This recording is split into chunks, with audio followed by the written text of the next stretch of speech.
Hi and welcome from ML Conference 2019 in Berlin.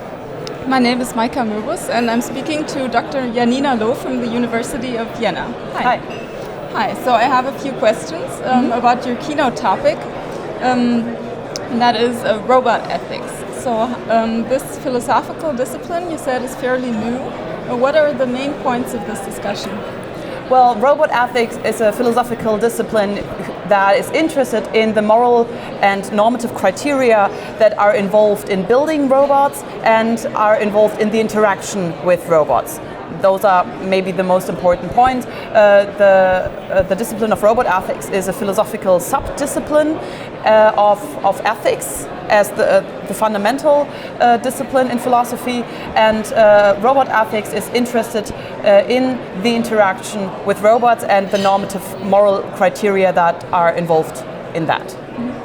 You said you are very interested in the topic of autonomous driving. What does this have to do with robot ethics? What's an example for that? Well, there's one very popular example that is the thought experiment of the trolley cases that goes back to Philippa Foot. And here imagine you are in an autonomous car and you are driving down the street and you are not able to interact with the car. And now there are maybe two young children who run over the street and the autonomous car is too close to stop. And that means it has to decide whether to run over the children or to run maybe to the left or to the right, and that means to cross the oncoming traffic or to cross the sidewalks or the like. And situations such as this would arise like different ethical questions, like who should the autonomous car run over, and that is a very interesting discussion, because ethical systems are not like you cannot decide in an empirical way, for example, what ethical answer would be the correct one or the best one. There are simply different ethical answers for the situation, and people who will program autonomous cars would have to decide beforehand what ethical path, so to speak, the autonomous car should take.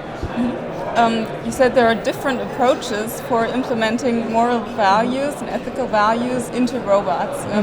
Could you explain what are these approaches and what do you think is the most promising right now? Well, there are two basic approaches and one approach that merges both of these approaches.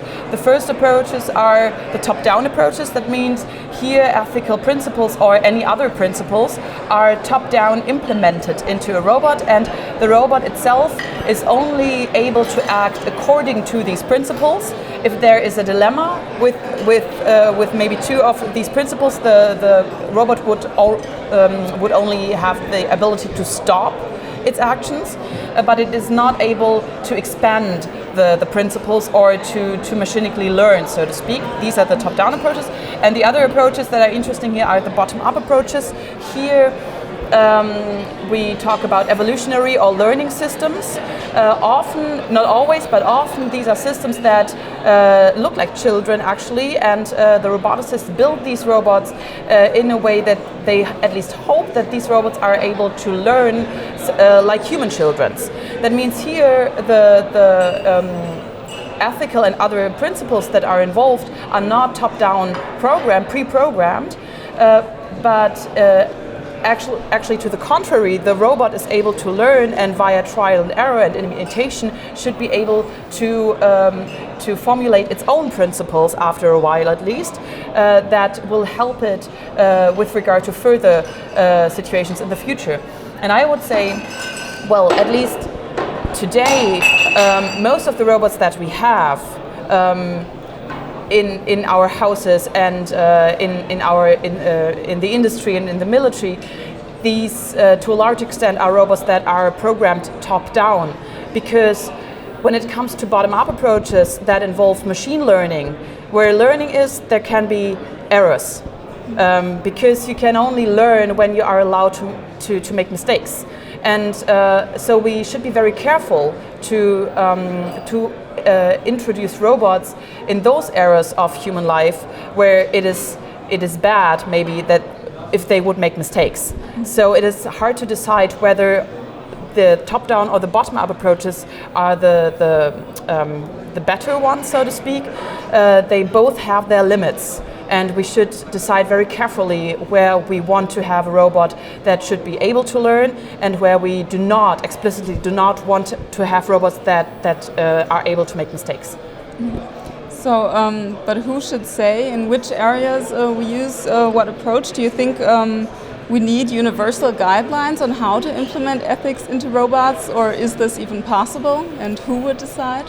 Well, we don't have a global political system. We only have political systems that are cooperating in a sometimes better, sometimes worse way. And of course, one would say it might be the most easiest way to have global ethical guidelines. But first of all, I would say it is not possible, because we already have in one society, for example in Germany, we already have different ethical systems that we use in everyday life. And these ethical systems are, again, we cannot empirically decide which ethical system is the correct one or the right one. So this is already a problem, or a challenge at least, on the local level or on the national level. When it comes to the global level, it is absolutely, I cannot imagine how we should manage this to decide what ethical guidelines would be the best ones. And the other question is, I am skeptical whether this would be good, actually, because who should the authority be who decides over these guidelines? Because this would actually such godlike authority that one cannot question from the outside, and that is a very dangerous idea, because it has the tendency of being ideological or dogmatic, and we should, I think, be very skeptical about if we should want that, actually, although I think it's actually not possible.